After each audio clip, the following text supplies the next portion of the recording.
Well, thanks so much for joining us this morning. Obviously, today's seminar is on Corvette Nation. We'll start at the very end with Michael Brown. We've got Maria Prekagis, Bill Stevens, and Mike Yeager. Sorry, I had a hiccup there.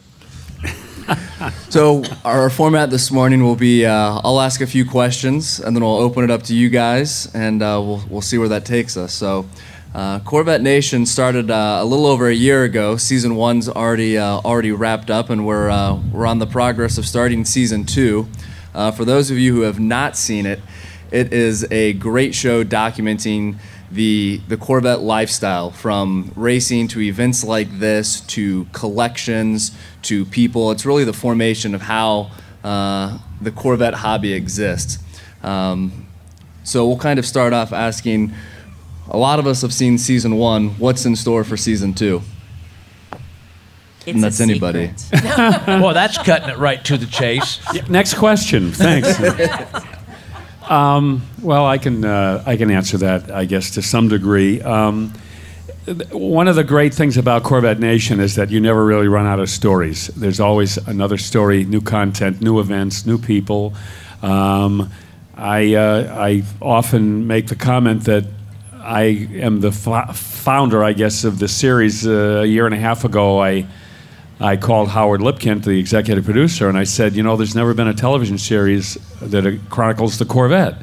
And I think the time is right. The C7's coming out. There's Corvette awareness that the whole country is going to be caught up in, the 60th anniversary, and so on and so forth. And that really is what launched the show. So to answer that question, Mike, we're just going to keep doing what made Season 1 what we consider to be pretty successful in our first season. Over 2 million people tuned in to watch the show, which is really very impressive for a new series that just sort of comes out of nowhere. The chatter among the Corvette community was such that word of mouth spread the news that there was a series on devoted to the Corvette. And so now, as we head into season number 2, we just want to continue the same formula, being here at Funfest.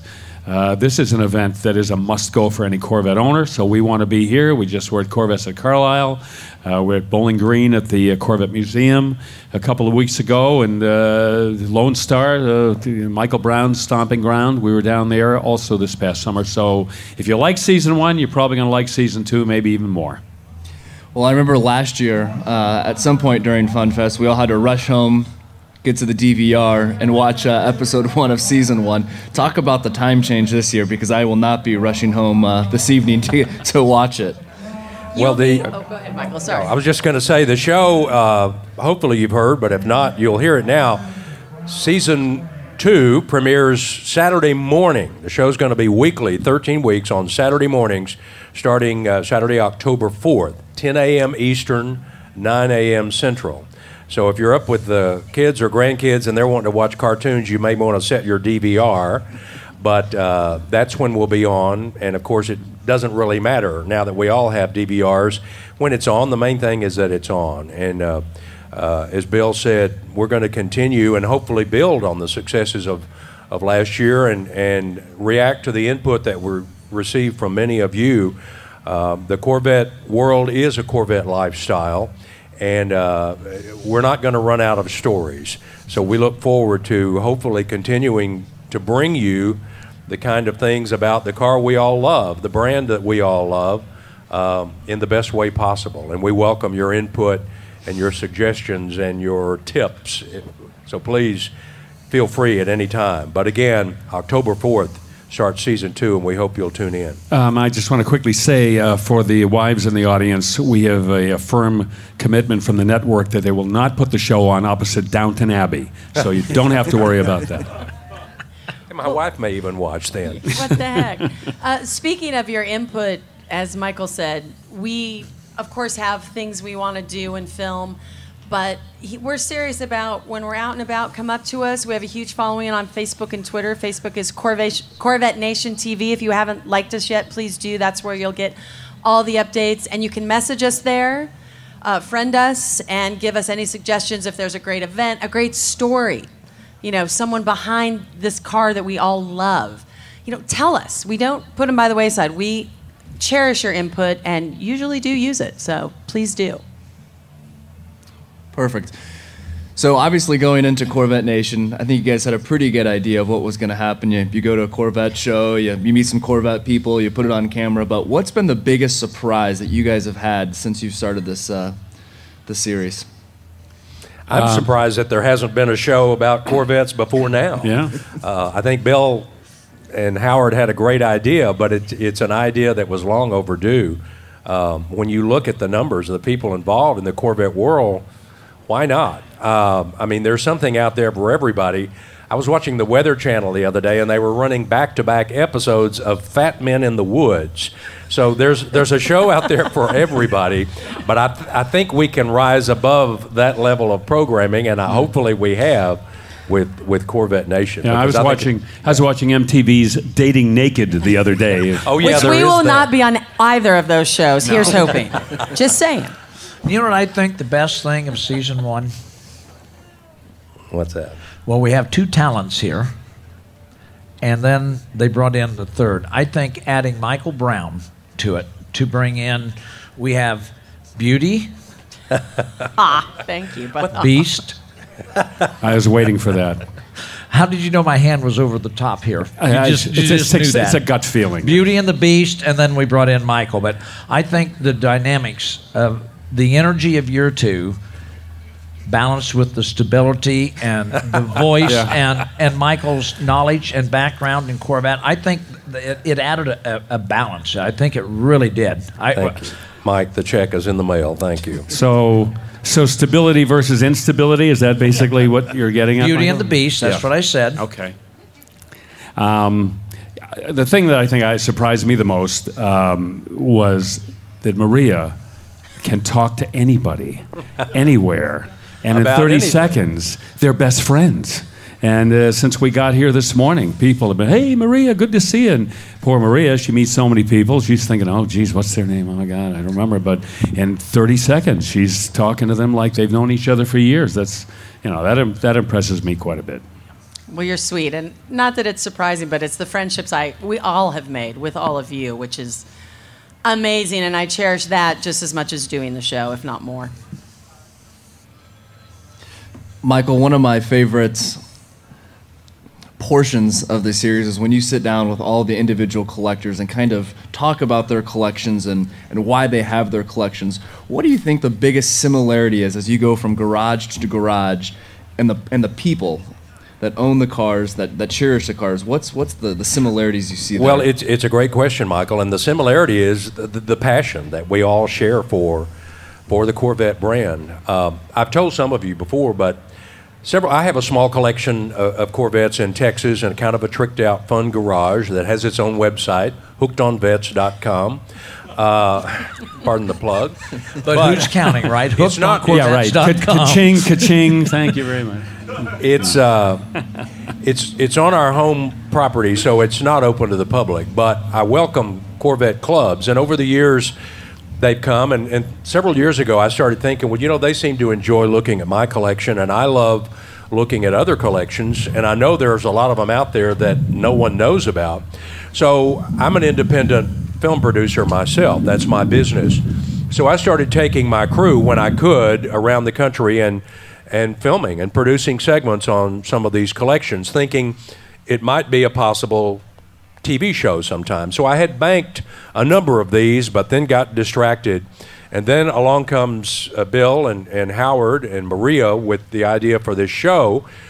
They were looking for content. I had some content, and so that's how the marriage came about for that part of the series. I mean, they already knew what they wanted to do with the show, but so I was a latecomer addition. But that's how it all came about, and I'm pleased to say that it has been one of several popular parts of the show, and we're continuing that. There won't be, because of the time we had to devote to the sinkhole in the first show, there won't be a Vet Collections segment in that, but we have a number of others either already shot or lined up, so that will also be included in subsequent shows. But back to your question, Michael, it really, the unifying thing is just the passion that people have for Corvettes, and not everyone, I mean, let's face it, one is a Corvette, you're a Corvette enthusiast, two or more, you have a collection, and so it doesn't matter what size it is, it's a reflection on the passion that we all share for this car.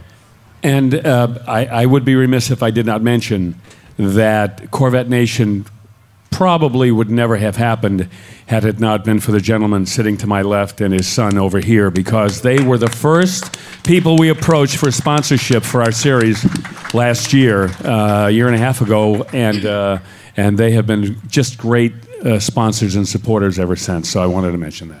That's very kind, but I'll pass it that way because Michael was the one that I said, okay, this is your decision, you make it, and I'll support you. So I was the conduit, but we're trying to say, how can we get our sons to make some of those decisions in our business and the right decisions? Thank and be you, responsible Michael. for them. What are you doing for lunch? So I'll let me so buy. I guess we're back. So what does that tell you? So, Michael, I have a question. Your collection. I'm sorry? Your collection of cars. What, They're all one color, right? They're Let's hear you they're squirm two on this colors. one. They're Yeah. either black or silver or a combination thereof. I don't know if that's a reflection of my personality, the dark side, or what. But no, I was a junior in high school. Now, when the '63 Corvette split window, 10th anniversary car, as all of you know, when that came out, and I said someday, and it took me 22 years for that day to arrive, but that day was 29 years ago, and I still have that car, and it's a silver, Sebring silver with black interior. Never really set out to have a collection, do any of us, and that was the only car I had for a while, but then I thought, I'd love to have a 62, and I ran across a silver 62, and then it just went from there. So they are, yes, either black or silver, and I just think there's nothing prettier. Black car is hard to keep clean, but if you do, there's nothing prettier. Okay, you said something, and we're going to ask a show of hands. How many of you folks out there said to yourself, someday I'm going to have a Corvette? Raise your hand. Yeah, that's what I thought. You just don't walk in. You just don't walk in and say, yeah, I'm going to buy a Corvette. But that is what happens. Then you go backwards in your life, and you go, I was sitting in study hall one day, and I saw my school had Corvette News. And that was a cool high school, and they used to send Corvette News to high schools.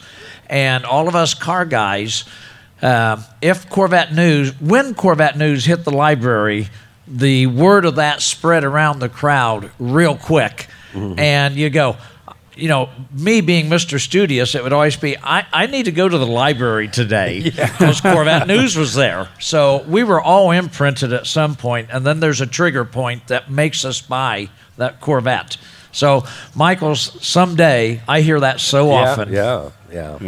I saw an ad for this 63, again, 29 years ago, and now you'd never see an ad in the want ads. Are there still want ads? Now we have Craigslist. But anyway, it was an ad for this Corvette, and I made Xerox copies of it and laid them around the house so my wife would see them. And she totally ignored me for 3 or 4 days. And then finally she said, just go buy the damn thing and then get over your middle-aged crazies. So I did take her up on that part. It'd be hard to make a case that I got over my middle-aged crazies because I still love the car, and I've added a couple to it. The only thing we got at our high school was the Just Say No newsletter. So you had a much better time of it than we did.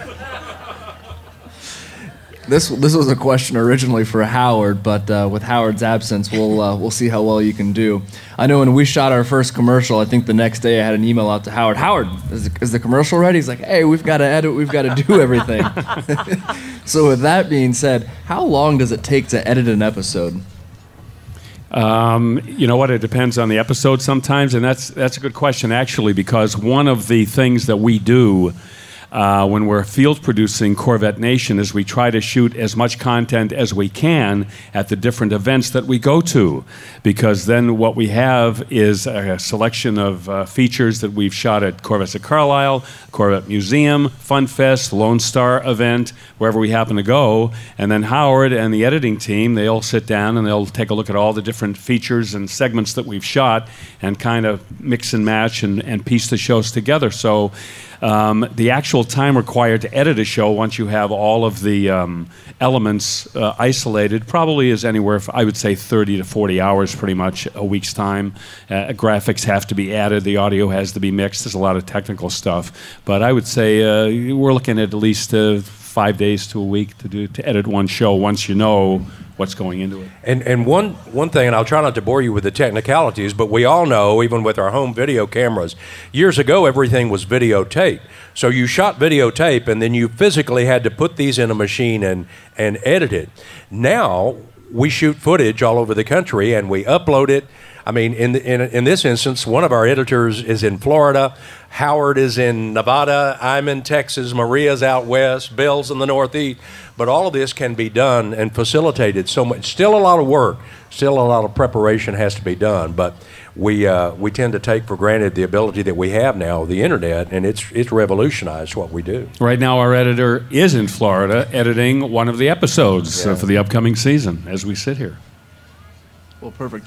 So after Corvette Funfest, what's next for you guys? Is it back to the editing table, so to speak, or is it more shows? You, Maria? What's next? Sleep. Number one, no. I personally have a few other projects coming up. I also do a lot of rodeos. My life is not blessed. I do rodeos. I MC a firefighter event for CBS. Cooking shows and enjoying. I live in Sun Valley, Idaho, so getting ready for ski season. And of course, helping the edit process along. Like Michael said, it's great. We can go on and see things and some footage. There's actually going to be a segment from Sun Valley, Idaho this year. We have a road rally. But lots of work coming up and then gearing up for January. We started in Kissimmee this last January. So our season keeps extending because you find folks go, come to our great event. We go, okay, we do. So it's almost year round now. Yeah, and I think there are a few more events this year that Corvette Nation will be covering. I think we're going to be doing that event in Chicago, the Corvette and Muscle Car Nationals out there. We've got the SEMA show coming up in Las Vegas. That'll be in November, I believe, and we'll be there with a crew and already looking ahead to season number 3, believe it or not. As we wind down production on season 2, we'll hopefully have a head start for the season after that. So it's a year-round deal. I work the Mecum auctions. We'll be going to Chicago in a couple of weeks for the next one, and then Anaheim, and then Kansas City, Austin, Texas, Kissimmee, Florida for 10 days in January. So he does not sleep. I don't sleep at all. But a lot on, and I know, Michael, you're out there looking for collections and content. We're shooting, and I do some of the editing my staff does for things that the vet collection sequences are all produced at my studio. This time, the sinkhole stories, we shot and produced that. So it's a voracious animal that we're feeding because we love coming to events like this and shooting film everywhere it looks, but then something has to happen. And once season 1 starts, there got to be another 30-minute show 7 days later for 13 weeks. So once we start shooting, we're still shooting, but we're also having to go back and be sure that the show is complete each week as we go along because there's no skipping a week. So we tend to get really busy from here on out, but it's a labor of love, I would say. And Michael, I can add to that, as you well know, we've shot here 14 hours to do a 15-minute TV. So that's just the filming time of it. Right. So now the editors have to look at 14 hours, have to do a storyline, then really get busy. Pull the storyline out of the film. So it's a lot more involved. I remember last August, an 105-degree day, and a 30-second commercial took 8 hours. So yeah, you understand. Yeah, we've all been there. There's an old saying in television. Yeah, he's crying that his makeup ran. There's a saying in television, if you shoot it, you have to look at it. So if you're in the field and you're shooting hour after hour of video, you just don't go back and sit there and scan through it and skip this and say, well, I don't have to look at that. Somebody's going to have to look at every frame of that video to know exactly what you have. So it's true. The field production is just one element. It's the sitting there and actually composing what you have that can be very time-consuming. So by a show of hands, how many people have seen Corvette Nation? All right. Thank you. Didn't I tell you this was the best-looking crowd we've seen? We love these people. We love you. Thank you. Yes, thank you. Does anyone in the audience have any questions? What network is it Velocity? On? The Velocity channel, the high-def channel. That's one of the Discovery's Velocity channel. Any thoughts of making it an hour-long program? That would be a good problem to have.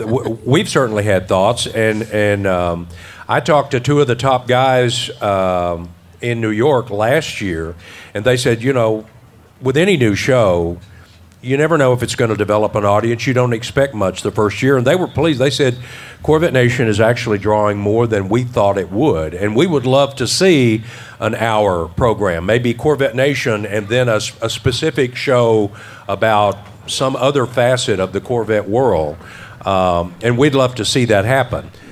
In order for that to happen, obviously it takes money, and that's a whole different side. Nothing happens without that, without backing, without sponsors, without interest in the idea. So we'd love to think, yes, there's a possibility of that. Nothing to announce right now, but we want to continue to build on what we're doing and spread the word. We love seeing a show of hands, as we just did, that you've seen the show, but there's still a significant number of people who say, no, I wasn't aware of it. Tell me about it. So we haven't penetrated but a fraction of the potential audience, because we know how many Corvette enthusiasts are out there, and we want them all to become aware and then build a groundswell, and hopefully we will go to an hour sometime. Yeah, the arithmetic is simple. To go from half an hour to an hour, you take everything and you multiply it by 2. Time to produce, number of people needed to produce, time for editing, and sponsorship. You know, if you have sponsorship commitments for half an hour, you want to go to an hour, well, then obviously you need to expand your sponsorship support. So it is doable. And at some point we might, but as Michael said, that isn't anything that we would be able to do in the immediate future, I don't think. You know, Michael on the left here, not Michael on the right. We just solved this hour thing. Watch each episode twice. There you go. All right, everybody got that? Okay. Well, and now you can, because season 1, I believe, is on DVD. It is. Yes, it is. There you go. Let me play. We have it down in the Fun Dome. All the series, episode 1. Yeah. Season 1. Yes, sir. I can sympathize with Michael. I missed buying a 62 steel gray one at 63 for $300 that I couldn't get. But I have 2 Corvettes today. But my question is, the other day I heard baby boomers is 10,000, and I'm past that. I was even before that. Turning 60, 10,000 a day or going and so forth. What are you doing, or what do you see to get, as I look around the crowd, to get younger people Boy, that's a... Corvettes? Yeah. My grandson's car looks like the Cedar Rapids landfill. Yeah. I mean, and I wouldn't let anybody touch my car. Yeah. How do you get these young That's the question of the day, and it's one that Steve Grilly, who was here a moment ago from GM, and everybody, I mean, this is what we have to do. I mean, those of us of a certain age, as I look around, most of us are, not Maria, we came of age at a time when there were muscle cars, and it represented independence. And I've got a grandson in New York. His parents don't even own a car, and if they did, I don't know where they would put it. They love to come and look at my cars and see Papa's cars and take a ride in them, but they don't have the passion that we all did. And though we'd like to think so, we're not going to be around forever, and we do need to figure out a way to make these cars appeal to a younger audience, and it's a challenge. It's a challenge that manufacturers have and suppliers and everyone else. I don't know what the answer is. Nobody does. No, Yeah, the answer I hasn't. don't know what the answer is. The answer hasn't come along. They have yet. so many more distractions now than we had when we were 16, 18, in our 20s. In every area of the automotive hobby, it's the operative question. People are asking the same question. My association with the Mecum auctions, the collectors, the people that are spending outrageous amounts of money to own some of these muscle cars. What happens when that generation passes? Is somebody going to pay $150,000 for a mid-year Corvette if they're only 25 years old? So the answer remains to be seen. We just don't know how that can be done. I can tell you that to try to get a young person to like something is a thankless task. It's, they've either got to have the interest or the curiosity, or they're not. So again, that makes the challenge even a little tougher. Well, and if I can add, when I'm out in the field doing all the stories, and I'm lucky because I get to come talk to all of you, the people behind this great car, the younger kids, which we've seen a few, and you guys are promoting, younger kids in seminars and such. it is a lot of the grandparents and parents just bringing their kids along. And a couple have come, not kicking and screaming, but they're like, we're coming to this car show. But this is so cool. So it's the other generations bringing in their own children and grandchildren and friends just to let them take a peek. And once they get here, they like it. But it's going to take a lot of that, I think. Yeah. I'll jump in as well here. Having gone to college and having a lot of car friends, Corvette was always, it's a Corvette, it's a great car, it's a nice car. But the C7, I think, is going to do amazing things to bridge the gap between a lot of our younger generation and the new Corvette. I have two friends in the Chicagoland area who, once the C7 came out, said, I'm going to wait for the second year, I'm going to buy one. And, you know, nothing against the C6 or C5. I own two. They're awesome cars. But I think the C7, between the styling, is kind of broken away from a little bit of that heritage. And I think that's something that Corvette maybe had to do to help bring in some of those new people. So from looking at a youth aspect, I think the seventh generation Corvette has done a lot to bridge that gap. So I think Inside that's extremely and out. cool. Yeah. And I'm probably not supposed to say anything, but next year, General Motors has announced there'll be a Miley Cyrus edition of the Corvette. So, that should turn heads. Oh, yeah. Well, I guess there's new buyers in front of us. Yeah. So we're hoping that helps. You know, I was out here late one evening this week, and there was a family from this area out visiting the wall, and they had a 9-year-old daughter with them. Non-Corvette owners. They were here for another reason. And the little 9-year-old daughter says, I want one of those new Corvettes. And I'm going, that's what GM, that's what they're after. They're after that imprint of that young person. And we do hear it. So that's a good thing. But we've all got our work cut out for us to get younger people involved in cars.